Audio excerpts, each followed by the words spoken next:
Best wishes to everyone. May everyone go home back healthy.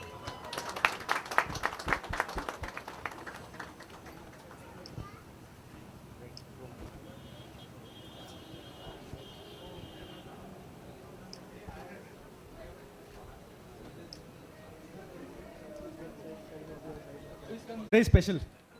Indore is gonna witness an amazing event today. Mumbai Oncocare, the largest chain of daycare centers in India, is going to launch its 12th center across India. First in Indore, the first comprehensive cancer daycare center in central India. And to grace the occasion, we have Ms. Mahima Chaudhary ji, a renowned actor. Thank you, Mahima ji, for giving us a Sunday morning, traveling all over to Indore for this function. Also, Dr. Sanjay Gujarati sir, Dr. Rajesh Gujarati sir, a renowned cancer surgeon. Thank you, sir, for giving us Sunday. I would request Rajesh sir and Mahima ma'am to please light the lamp.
Thank you.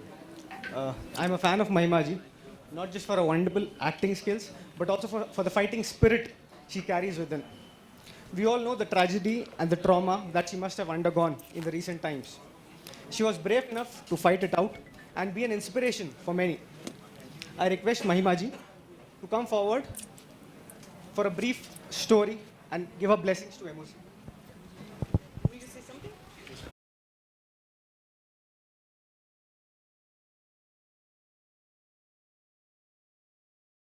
Quite right. Having gone through something in the last few months myself, I can understand the importance of MOC here, not just here in Indore, but all over our country. And I'm happy that I could create awareness that one shouldn't fear it. I feared it, but they're such wonderful oncologists that our country has, and they give you so much of strength and confidence to bounce back. And I thank you so much for giving me this honor to be here when you start this wonderful place for everyone. And my best wishes to everyone who steps in here. I hope they all go home healthy, and I wish them good health. Everyone who walks in this door. Thank you so much. I now request Gujarati sir to come forward and say a few words of encouragement for MOC.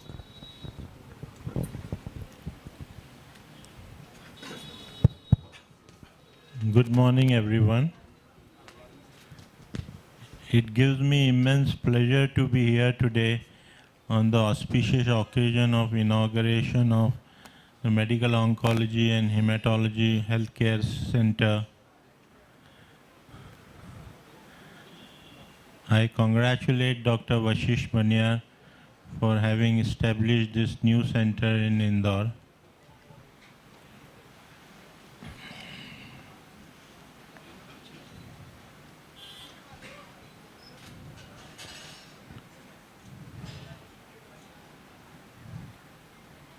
Dr. Vashish Baniar is an eminent medical oncologist of our country.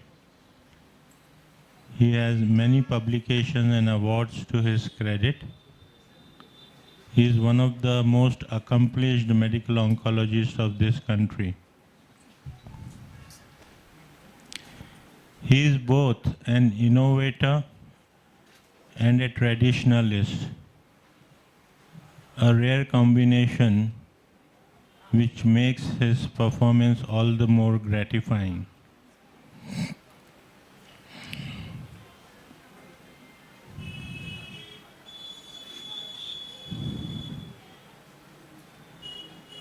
He believed in few truths of life, namely, deeds are silent. It's not the whistle which pulls a train, but that invisible, noiseless, colorless, odorless steam which pulls it. And also that it's not the aptitude alone, but the attitude towards an issue decides our altitude. I once again congratulate Dr. Vashisht Manyar for establishing this center. I'm sure that the people of Indore city and the neighboring regions would be greatly benefited by this center.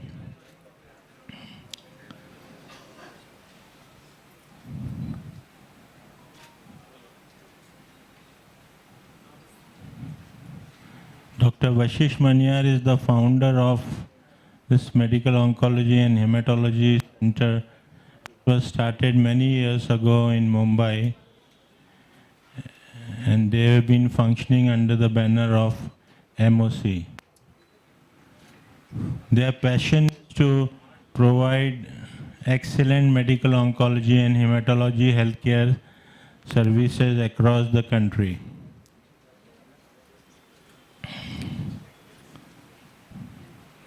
They have delivered on that promise over the years.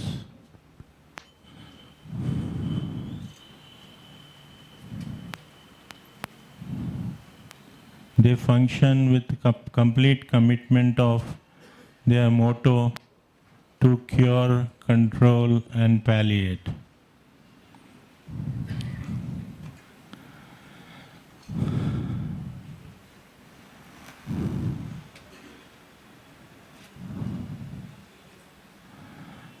I wish Dr. Vashisht Manyar all the very best for this particular center and all his future endeavors. Thank you very much.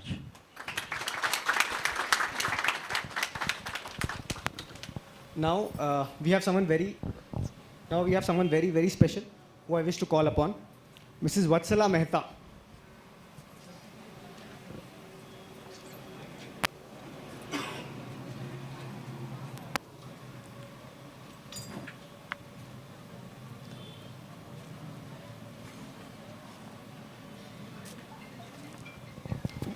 Vatsala ji is 72 years old. She was diagnosed with an advanced cancer. Aaiye ma'am.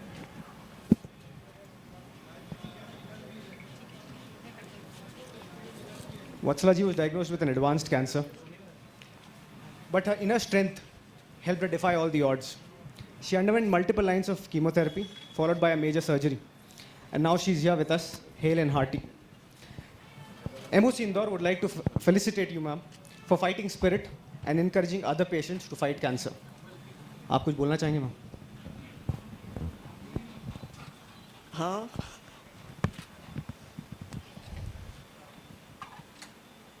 Doctor तहा साहब को एवं यहाँ आए अतिथिगण को सबको मेरा नमस्कार है। जब मुझे मेरे बच्चे जब बीमार होने के बाद जब हॉस्पिटल लेके आए तो मुझे पता नहीं था कि मुझे इतनी बड़ी बीमारी है, लेकिन जब मैंने अस्पताल को देखा तो मैं काफ़ी घबरा गई थी, मेरे बच्चे भी घबरा गए थे। लेकिन उसके बाद जब मुझे तहा साहब का इलाज शुरू हुआ तब मुझे बहुत अच्छा फीलिंग महसूस हुआ।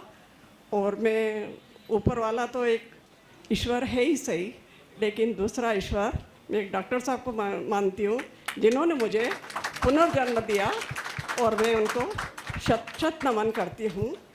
उनको और उनके परिवार को बहुत बहुत बधाई है। Thank you Vatsala.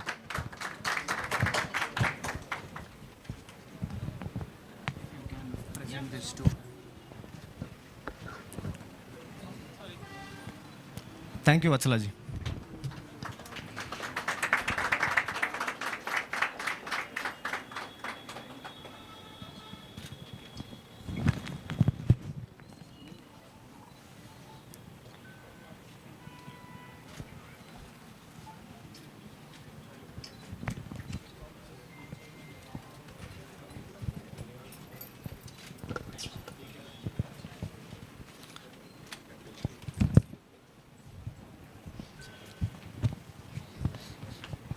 I now request Dr.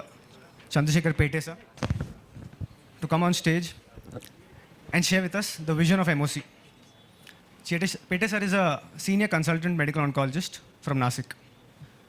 And I think he's the reason why I'm with MOC today. Thank you so much, Taha. Thank you, Mahima ji. Thank you, Gujarati sir. Thank you, Vatsala madam, for being here with us. It's always difficult to relive the memories of what each of us has gone through. It's difficult to understand once you are diagnosed as what is cancer, what is not cancer. It is difficult to understand financial implications, especially for those people who are not very fortunate to have a very sound financial background. So what we have done in MOC, what we have managed to do in Mumbai Oncocare Center, Mumbai has always been the hub or maybe the pioneer of almost all the medical services that you have there in India. It has always been the promoter of excellent services in India. We who hail from tier 2 and tier 3 cities have always yearned to stay in Mumbai, to work in Mumbai, and I would say to practice in Mumbai fashion. But sometimes because of lack of resources, sometimes because of the lack of surroundings that you have, we fail to do it in tier 2 and tier 3. I practice in Nasik. I know what I've gone through in the past, my 13 years of practice. We do not have all those facilities which are easily approachable, easily available, and probably financially viable for most of our patients. Now, what Mumbai Oncocare has done is that Mumbai Oncocare has served as a magnet for all those patients, for all those doctors who want to practice ethically, who want to provide the best-in-class services that probably Mumbai and even US has to offer. But then everything comes at a cost. We plan to cut down on cost also. So that is what we have done. When I joined Mumbai Oncocare, say around nearly 3 years back, when I used to look around of what's happening in the medical practice, doctors are doing a wonderful job. They are absolutely good. That's I think the every reason why patients call us God or probably next to God. But then something always used to strike me is that are we doing the right thing? Are we doing it in the right fashion? Because once we entered our medical practice, I did my MBBS, I passed out in 1998, that is nearly 25, 30 years back. We were taught that we are doing God service, we are doing public service, we are doing XYZ, XYZ, XYZ. But we were never taught about the economics of medical practice. क्या करना पड़ता है ताकि patient को जाके हम लोग इलाज करें? Always working in civil hospitals tends to have a different mindset. Now, once we start talking about these things, then I noticed what's happening around is that most of the hospitals that are working, most of the doctors that are working, always think about medical practice from their point of view. See, we are not fathers to patients, we are not mother to patient, I'm not a son of any patient. But then काम करते ही इसी तरीके से है कि मैं चाहे मेरे पास अगर 80 साल के नौजवान भी मेरे पास आते हैं तो मैं हमेशा बोलता हूँ कि मैं आपके लिए ये करूँगा. I am nothing. I am just trying to help you out by doing things in a particular fashion which science has taught me. But ये करते करते थोड़ा सा हम लोग भूल जाते हैं कि हम लोग हमारी तरफ से देख रहे हैं, हम लोग हमारी नज़र से पेशेंट को देख रहे हैं, हम लोग हमें क्या चाहिए ये देख रहे हैं, हम लोग हमारी क्वालिटी ऑफ लाइफ देख रहे हैं, हम लोग हमें पैसा कितना कमाना है वो देख रहे हैं. But we fail to understand that you are right, I am right from a doctor's point of view, लेकिन पेशेंट को क्या चाहिए ये कौन देखेगा? It's not just simply somebody just walks into your cabin and then that's it, you prescribe your treatment and your job is over. That was what was the thought process all about. Now we have changed. Now we have changed our mindset. We doctors in MOC have changed our mindset कि patient को क्या चाहिए ये ज़्यादा ज़रूरी है. It is essential to understand the patient's point of view. For example, once you walk into an OPD, what does the patient expect? आप में से कोई भी बोल सकते हैं. What does the patient expect? The patient expects good treatment, which I have the authority to do. When I practice in say a small city like Nasik, or maybe even when I go to smaller villages in Nasik, the trend in US, the trend outside India is to discuss, I have 1, 2, 3, 4, 5 options. Now you choose. Here what we do, I choose the option and tell the patient कि आपको ये करना है. Is it right? Probably yes, probably no. We will never have a right answer to that. लेकिन होता ऐसा है कि we always tend to say कि आपको यही करना है. अभी करते करते कभी कभी हम लोग भूल जाते हैं कि नहीं, मुझे पेशेंट के साथ डिस्कस करना ज़रूरी है.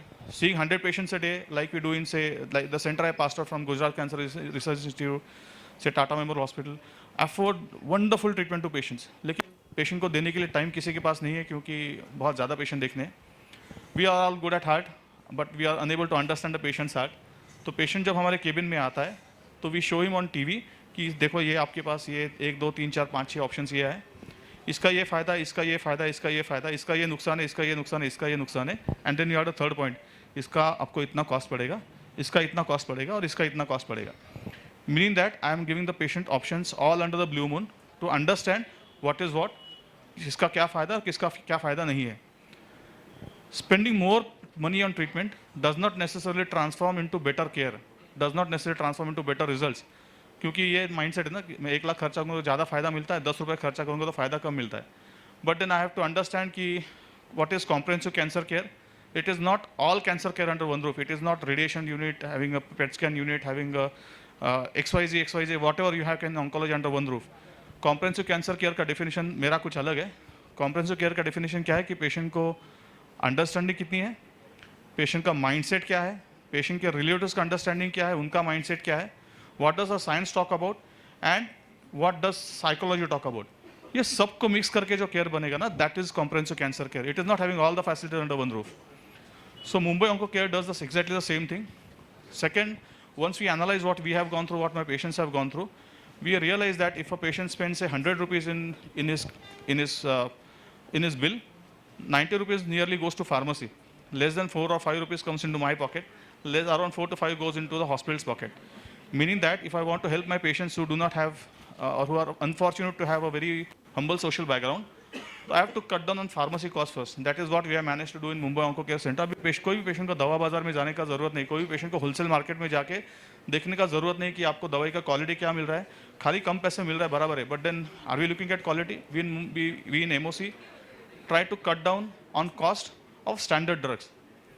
That is how the patient's bill went down by nearly 40-50%. Plus, once we talk about hospital care, अगर मेरे पेशेंट को 4 घंटे का chemotherapy, which most of my patients have, तो why should this patient spend for the entire day of medical care? He should spend for 4 hours. So what we do is we charge only for 4 hours. We charge for whatever patient the services has under one heading. These are daycare services, which includes almost everything that a patient can ever think of. Third, we are always troubled by our colleagues that doing daycare you are compromising services. Sorry boss, we are not compromising any service. Our each daycare is equivalent to any high dependency unit of any big corporate hospital that you can name of. Each bed is monitored with a central monitor, with an anesthetist who is better than me at managing my patient reactions, to see that the patient does not go through any bad event during the course of chemotherapy. अब ये करने से ना एक side effect मेरे patient ने मुझे बताया है. कोई भी आप हॉस्पिटल में जाओ, आईवी लगा के सिस्टर चली जाएगी, बाद में खाली रिलेटिव साथ में रहेंगे. यहाँ पे जो भी हमारा स्टाफ है, each staff is going to visit the patient nearly every 5 minutes. किसी ना किसी कारण से, कभी गप्पे मारने के लिए, कभी जस्ट जानने के लिए कि आप कैसे हो, क्या हो, which I don't think any hospital other than MOC is doing. Now these are patients' feedback. This is not my marketing. These are patients' feedback that have been given to me. कि किसी ना किसी कारण से मेरा anaesthetic जाके patient के बाजू में चेयर लेके बैठ जाता है, आप कैसे हो, समझते हैं कि आपकी फीलिंग्स क्या है. Sometimes I am not able to give that time in my OPD. Then the my anaesthetist will come and tell me कि सर पेशेंट को ये दिक्कत, आपने पेशेंट ने आपसे ये बात नहीं किया था, please solve this. And it is never only about oncology. It is about the things that the patient is going through. Most of the things we have already managed to do in MOC. We are still learning from our own past experiences, learning from the patient, the feedback that the patient gives. Even a simple, small thought of serving free coffee to a patient, I felt my patients have gone a very long way. This is what we do in Mumbai Onco Care. It is never about profits and profits only. Yes, we are there for profit, क्योंकि तब तक मेरे staff का payment भी नहीं कर पाऊंगा. But it is about saving the patient's money. The money should not come out of the patient's pocket. This is about Mumbai Onco Care. Our all colleagues that are there have come with a single thought. Now we are nearly 22 people practicing together. Everybody has come together with a single thought कि patient को अच्छा service देना है और patient की तरफ से देखना है. डॉक्टर तो हमारा we are always going to look at from our point of view, but we are supposed to look it from the patient's point of view also. That is what all Mumbai Oncocare is about. Now we are very proud because this is our first center outside Maharashtra. We are very proud that a very excellent human being like Dr. Taha is there with us. This center is going to go a very long way. Thank you so much.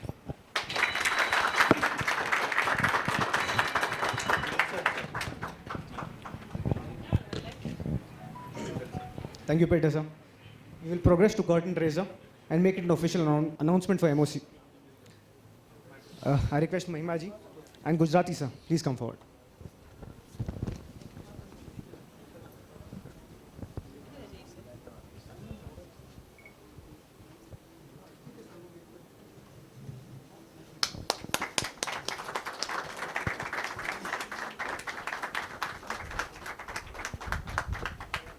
Thank you, ma'am.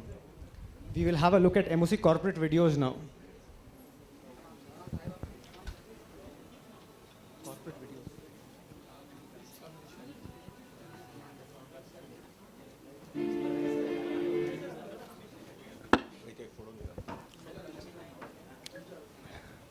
I invite my family members here.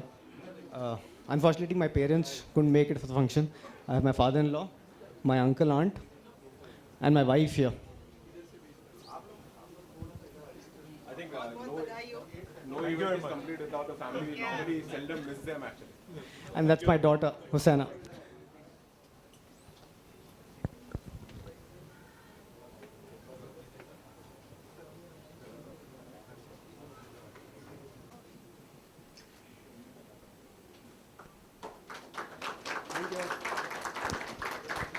Thank you.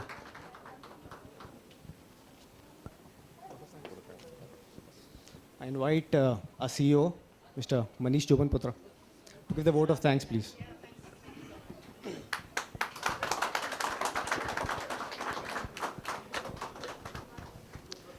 Hello, everybody. So, I think Pete sir has talked about MOC.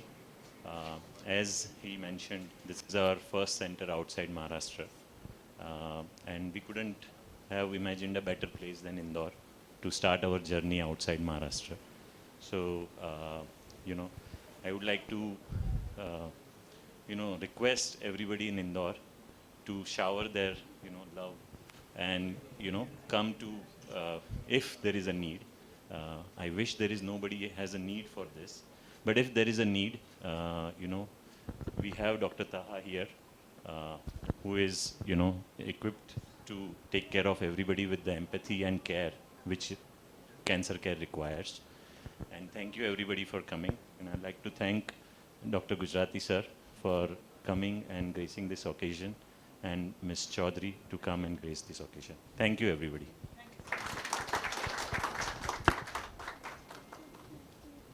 I conclude the ceremony. All the guests, please treat yourself at the lunch counter, please. Thank you.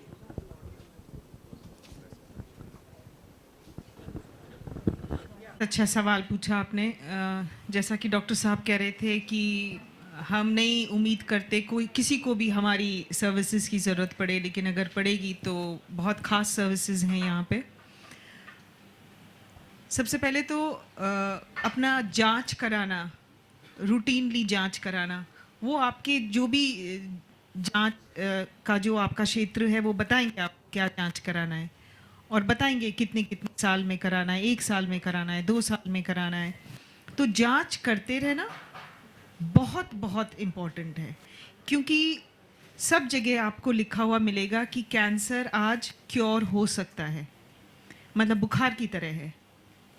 जैसे आपको बुखार आया, आपने गोली ली, बुखार ठीक हो गया, लेकिन सिर्फ अर्ली स्टेजेस में, शुरुआत में अगर पकड़ा गया तो हमारे डॉक्टर्स के लिए बहुत आसान हो जाता है उसको एकदम से ख़त्म कर देना। तो ये बहुत अहम बात है। आप जांच कराएंगे तो आपको पता चलेगा। जैसे आपका कोविड का टेस्ट होता था, आपको थोड़ा सा भी कभी कभी पता नहीं चलता था आपको कोविड है, लेकिन आप फैला रहे हो। ऐसे ही आप टेस्ट करोगे तो आपको एक जगह बंद कर देंगे ताकि आप फैलाओ नहीं। उसी तरह से कैंसर आपका अगर टेस्ट होता रहेगा, शुरुआत में पता चल जाएगा और उसका इलाज बहुत आसानी से हो सकता है। तो सबसे पहली बात तो मैं महिला से यही कहूँगी।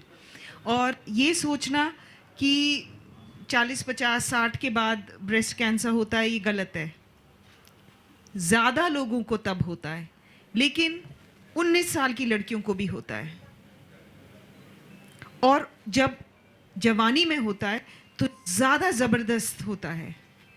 तो बहुत कम लोगों को होता है, लेकिन जब होता है तो बहुत ज़बरदस्त होता है। तो इसीलिए अपनी बच्चियों का टेस्ट कराना भी मैं कहूँगी बहुत अहम है। मैम, उतनी खूबसूरत, उतनी प्यारी, इतने बड़े संघर्ष के बाद कैसे आपने इससे फाइट किया, और मैडम किसका आपको सबसे ज़्यादा मोटिवेशन मिला? ये सवाल इसलिए ज़रूरी है पूछना क्योंकि मैडम देखा है अक्सर लोग, पता पड़ता है कैंसर है, पहले ही ज़िंदगी हार जाते हैं, पर आपने ज़िंदगी की ये लड़ाई कैसे जीती, और मैडम क्या क्या आपके मतलब क्या क्या उसमें आपको वो आए बैरियर्स आए मैडम, और सबसे मोटिवेशन किसका रहा? सबसे पहले तो कोई भी मतलब मेरे जैसा पढ़ा लिखा भी आदमी जब सुनता है वर्ड कैंसर तो वो घबरा जाता है, डर जाता है, बहुत दिक्कत होती है उसको डाइजेस्ट करने में। आपने पूछा तो मुझे वो सब याद आ रहा है। इसका जो ट्रीटमेंट है वो बहुत ख़तरनाक है। ट्रीटमेंट है, आप ठीक हो जाओगे, लेकिन उसका जो ट्रीटमेंट है वो ख़तरनाक है। वो याद करके थोड़ा सा मतलब मैं चाहती हूँ कि कोई इससे नहीं गुजरे। सबसे ज़्यादा आई थिंक सपोर्ट मुझे मेरी बेटी से मिला, जो सिर्फ 14 साल की है, और 2 साल बाद स्कूल खुल रहे थे, अपने दोस्तों से मुलाकात नहीं हुई थी उसकी, लेकिन उसने कहा नहीं मम्मा मैं नहीं जाऊंगी, मैं आपके रूम में आती हूँ, आपको इन्फेक्शन हो जाएगा, आपको कोविड हो जाएगा, आप इतने वीक हो गए हो, आप इम्यूनो कॉम्प्रोमाइज्ड हो। तो वो स्कूल नहीं गई 6 महीने, जबकि स्कूल खुल गया था, और सब एक एक बच्चा स्कूल पहुंच गया, बस ये ऑनलाइन क्लास कर रही थी, यू नो। और कई बार तो टीचर भूल भी जाती थी कि कोई ऑनलाइन बच्चा भी है, और आके मुझे बोलती थी कि मम्मा उन्हें याद ही नहीं रहता मैं ऑनलाइन हूँ, तो कैमरा किधर है, मिस किधर बात कर रही हैं, लेकिन वो रही। और इसमें क्या होता है, आप खा नहीं सकते, मतलब जी मिचलाता है, तकलीफ़ होती है, तो वो हर 2 घंटे में अलार्म लगा के मेरे कमरे में आती थी, बोलती थी मम्मा खाओ, क्योंकि घर वाला और कोई बोलता था तो मैं बोलती थी हाँ रख दो, थोड़ी देर में खाती हूँ, थोड़ी देर में खाती हूँ। एंड वो मेरे मुंह में कुछ डाल के जाती थी जो मुझसे निगला नहीं जाता था 2-3 घंटे तक, लेकिन 2 घंटे बाद फिर आती थी मम्मा आपने स्वॉलो नहीं किया, स्वॉलो करो। तो आई थिंक सबसे ज़्यादा सपोर्ट मैंने एक्सपेक्ट नहीं किया था कि वो कुछ करेगी। मैंने तो उसको अपनी सिस्टर के यहाँ भेज दिया था कि वो मुझे इस तरह से नहीं देखे, बिकॉज इसमें विजुअली बहुत चेंजेस आते हैं, यू नो, बाल झड़ते और आप बहुत कमज़ोर हो जाते हो, आप बहुत वाइट हो जाते हो, आपके यू नो कलर चेंजेस होता है। तो मैं नहीं चाहती वो मुझे देखे। मुझे ये बता दिया था डॉक्टर ने कि आप ठीक हो जाओगे, तो मुझे पता था कि मैं ठीक हो जाऊंगी, लेकिन मैं नहीं चाहती थी वो मुझे इस तरह से देखे, यू नो, कुछ छोटी है। बट वो वापस आ गई मेरी सिस्टर के यहाँ से कि नहीं mamma I will stay here, and उसने मेरी देख देख की और मेरे से बहुत स्ट्रांग थी। बीच बीच में मैं रोती थी, मैं कहती थी नहीं ये ठीक नहीं हुआ, तो ये ऐसे हो गया, तो वो वैसे हो गया। तो she says no mama I read on the internet, it's not like that, I spoke to the doctor, उन्होंने बोला नहीं ऐसा नहीं है। तो मेरे जहन में क्या क्या ख्याल आते थे, लेकिन वो एकदम डॉक्टर की तरह थी, टेक्निकल थी। बोलती नहीं ये चीज़ जो आप सोच रही हो ना ये हो ही नहीं सकता आपके केस में, ये नहीं है, ये नहीं है, आप ऐसे ठीक हो जाओगे।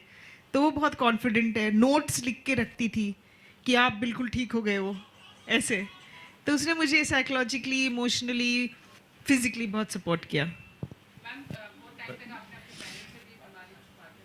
हाँ, बिकॉज मेरी माँ की तबीयत थोड़ी नाजुक है, आज उनका जन्मदिन है, इसलिए मैं भाग के वापस जा रही हूँ। और आई डोंट नो, ऐसा ही लगता है कि पता नहीं किसके पास कितने बर्थडेज हैं, यू नो। सो मुझे बहुत खुशी हुई कि आज आपने ये दिन चुना।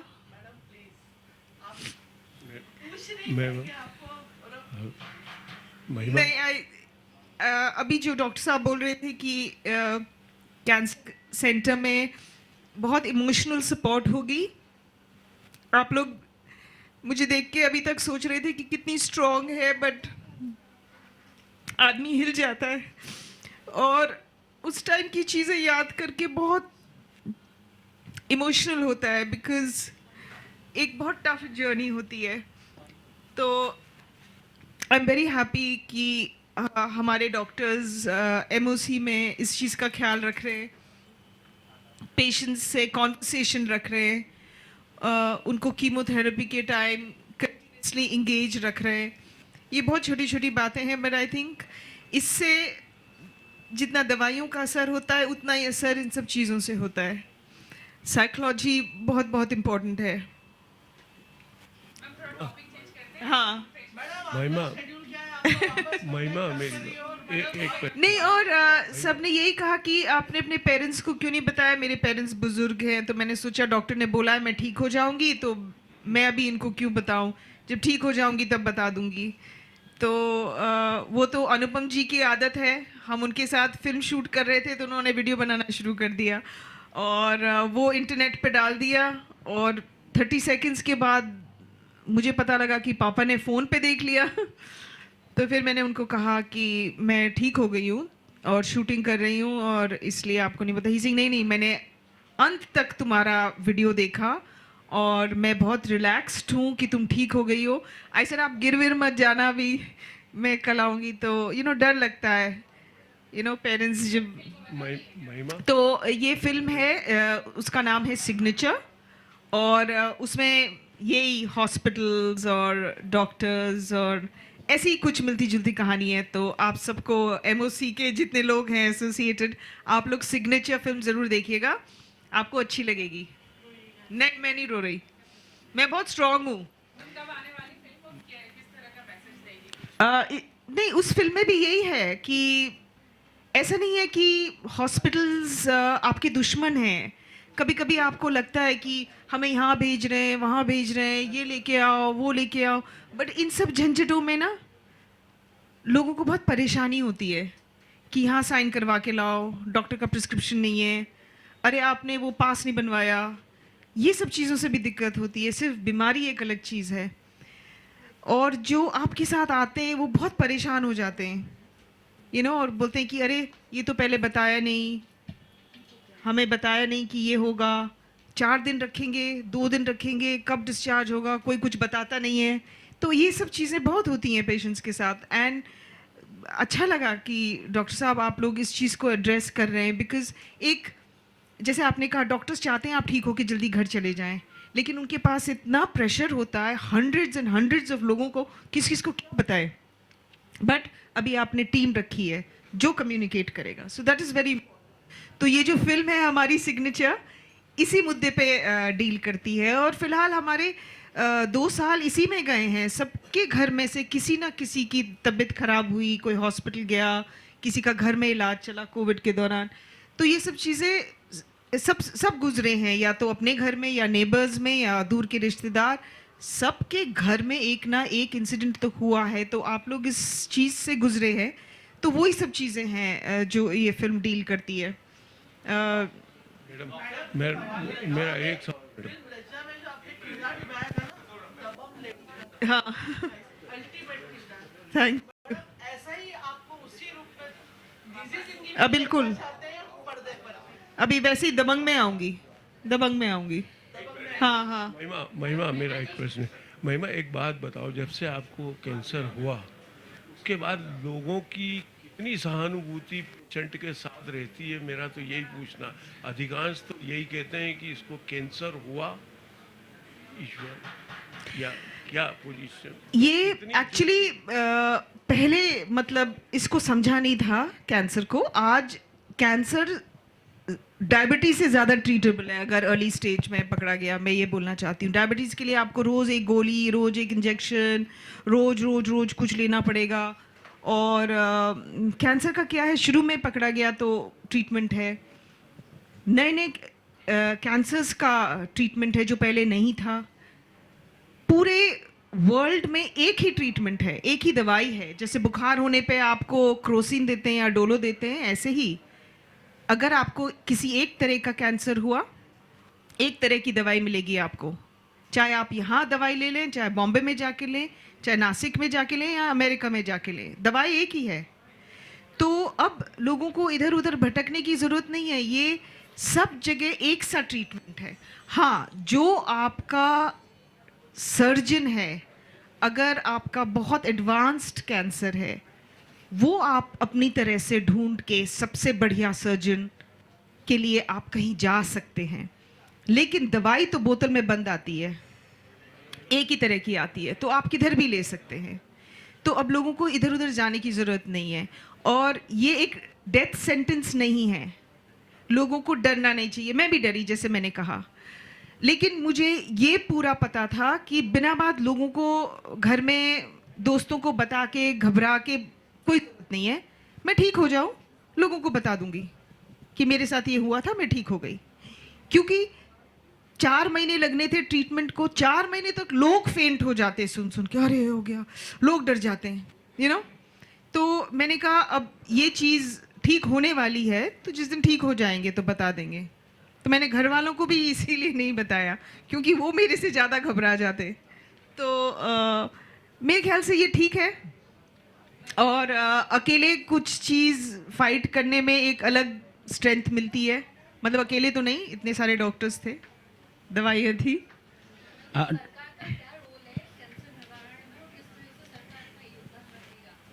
निवारण मतलब गवर्नमेंट का क्या रोल है इसको कंट्रोल करने में, कैंसर, और किस तरह का बजट एलोकेशन है, किसी तरह का सरकार का सपोर्ट मिलता है? नहीं, मुझे नहीं पता अगर सरकार का सपोर्ट है या नहीं है, बट एक चीज़ है कि हमारे जो कुछ जैसे टाटाज हैं, उन्होंने जो टाटा मेमोरियल कैंसर सेंटर खोला है, मतलब it is God gift, really it is the best gift in the world the Tatas could have given. मतलब वहाँ से सबसे अच्छा ट्रीटमेंट होता है, खास लोग निकलते हैं, खास डॉक्टर्स निकलते हैं।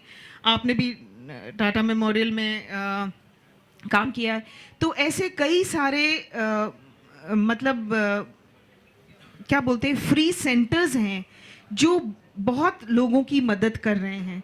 गवर्नमेंट के हैं या नहीं है ये मुझे पता नहीं है, बट जैसे मैंने कहा ना, फ्री सेंटर है Tata memorial and it is fantastic. Doctor की टीम से सवाल है कि अर्ली स्टेजेस के अंदर इसकी पहचान का कोई लक्षण है या क्या है, क्योंकि देखा अमूमन अभी देखने में आ रहा है कि सिर्फ 1.5 से 2 महीने के अंदर ये इतना ज़्यादा फैल जा रहा है कैंसर कि अनक्यूरेबल हो पा रहा है सिर्फ 1.5 से 2 महीने में। तो जो बिल्कुल मेन अर्ली स्टेज है उसकी पहचान किस तरह से की जा सकती है? पॉइंट नंबर 1 ना, आपकी इन्फॉर्मेशन बहुत गलत है कि 1.5 से 2 महीने के अंदर कैंसर फैल जाता है। ये सब कहीं सुनी व्हाट्सएप की बात है, व्हाट्सएप पे देखिए। सर मेरा एक एनजीओ है, अभी इस साल के अंदर ही 3 डेथ हो चुकी है, इसी के अंदर 3 मंथ के अंदर 3 डेथ कर चुके हैं। परफेक्ट। लेकिन कैंसर फैलने के लिए 1.5 महीने नहीं लगते, काफ़ी टाइम लगता है। खाली ब्लड कैंसर ही है जो इतना जल्दी फैलता है, बाकी सब व्हाट्सएप की बात है, व्हाट्सएप पे पढ़िए और भूल जाइए। पॉइंट नंबर 2, इसको जल्दी कैसे पहचान सकते हैं, अभी जो ने जो बताया मैं उसको थोड़ा एक्सप्लेन करता हूँ।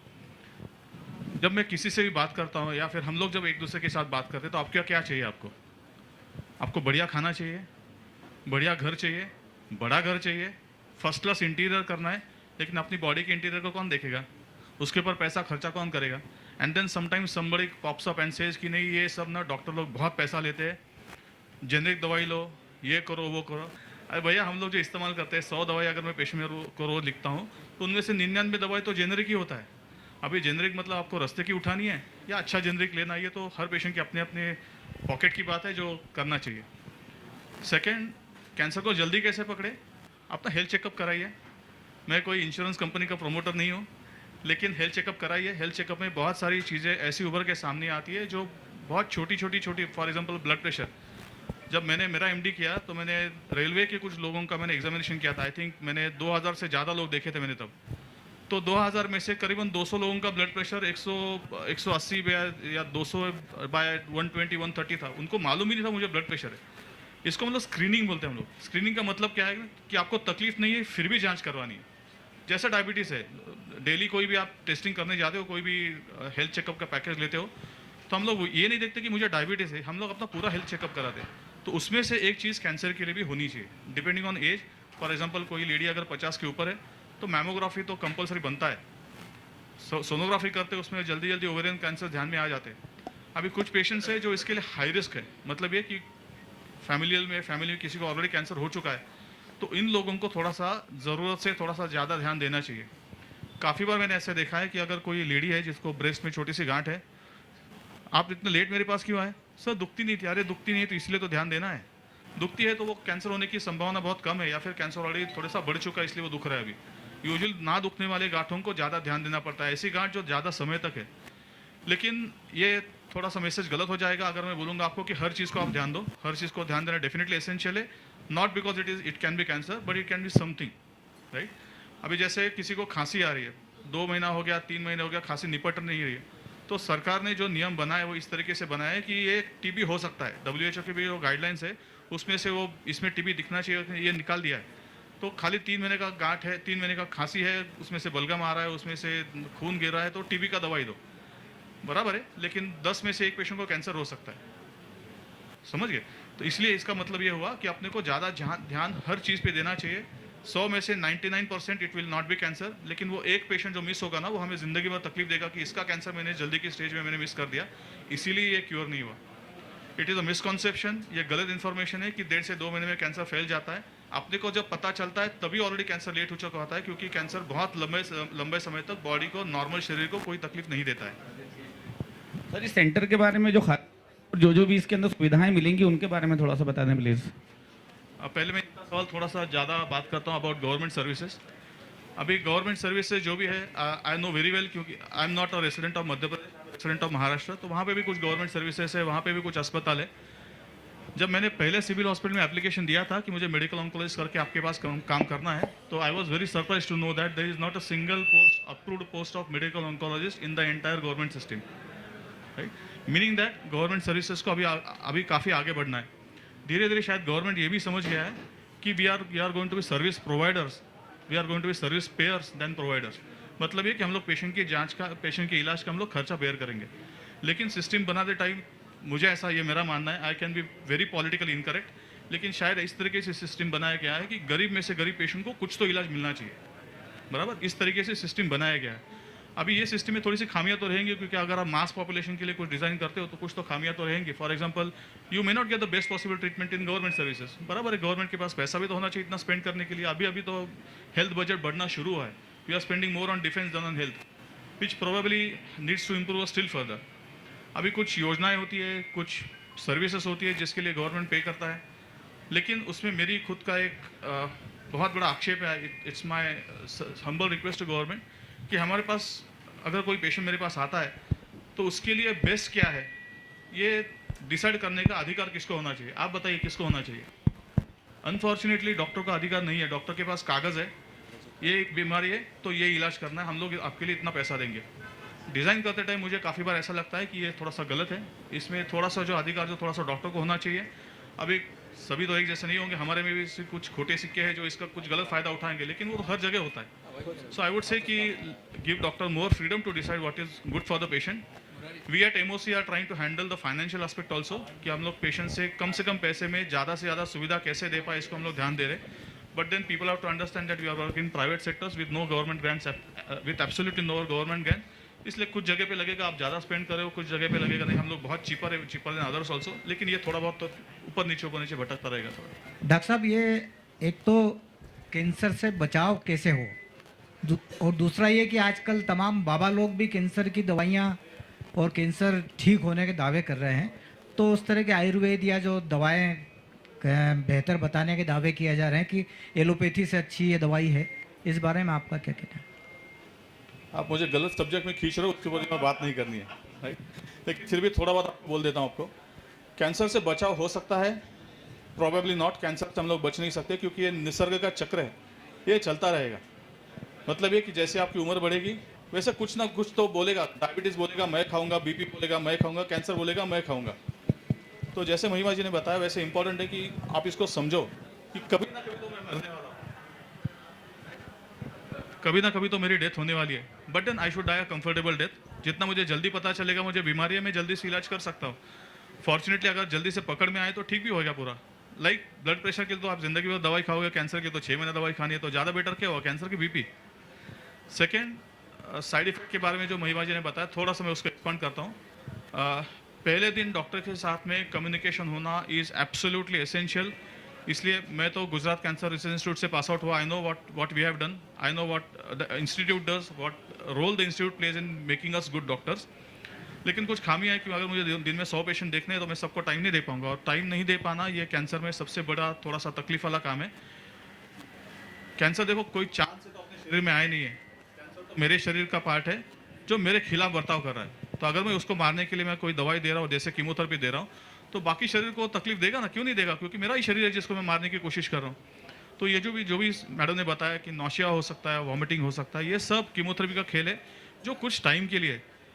एसेंशियल है अंडरस्टैंड करना कि ये कुछ टाइम के लिए है, कुछ टाइम निकालना है बस, 3 महीना, 4 महीना, 6 महीना। अभी उसमें से कुछ लोग बाबा लोग आ जाते हैं कि मेरा दवाई खाओ कीमो के साइड इफेक्ट कम होगा, मेरा दवाई खाओ आपका प्लेटलेट काउंट बना रहेगा। ऐसा तो मैंने कभी देखा नहीं है, लेकिन हो सकता है, मैं उसमें एक्सपर्ट नहीं हूँ इसलिए मैं उसके ऊपर ज़्यादा कमेंट नहीं करूँगा। लेकिन समझिए कीमोथेरेपी का कोई भी साइड इफेक्ट है, ये टाइम बाउंड है, अपने टाइम पे आएगा, अपने टाइम पे निकल जाएगा, बस उतना टाइम निकालना है बस। महिमा जी, एरियाना लिटिल महिमा जी क्या फिल्मों में आने की तैयारी करेगी या अभी तो पता नहीं, अभी तो पता नहीं। अभी तो सब चीज़ में इंटरेस्ट है उसको, स्पोर्ट्स में भी है, गाने में भी है, ड्राइंग में भी है, डिज़ाइन में भी है। अभी तो सब चीज़ों में उसका इंटरेस्ट है। धीरे धीरे आई थिंक पता चलता है। नहीं कुछ भी, आई मीन ये फील्ड मुझे पता है, मुझे आती है, बट जो भी उसको अच्छा लगे। बहुत क्योंकि हाँ, बट डॉक्टर्स की लाइफ बहुत टफ होती है। तो मैडम एक सवाल और था मेरा, क्या ड्रीम्स हैं, ऐसी कोई चीज़ मैडम जो कि अभी अचीव करना है, ऐसी कोई तमन्ना या ऐसा कोई रोल जो मैडम अभी करना? हाँ, जैसे आपने कहा कुछ दबंग, कुछ ऐसा रोल डेफिनेटली, बट पहले मैं जैसे आगे के बारे में कुछ ज़्यादा सोचती थी, अब मैं प्लान करती हूँ, लेकिन आज मेरे लिए बहुत इम्पोर्टेंट हो गया है। रोज़ का जी जो आज होता है ना, वो मुझे बहुत इम्पोर्टेंट हो गया है।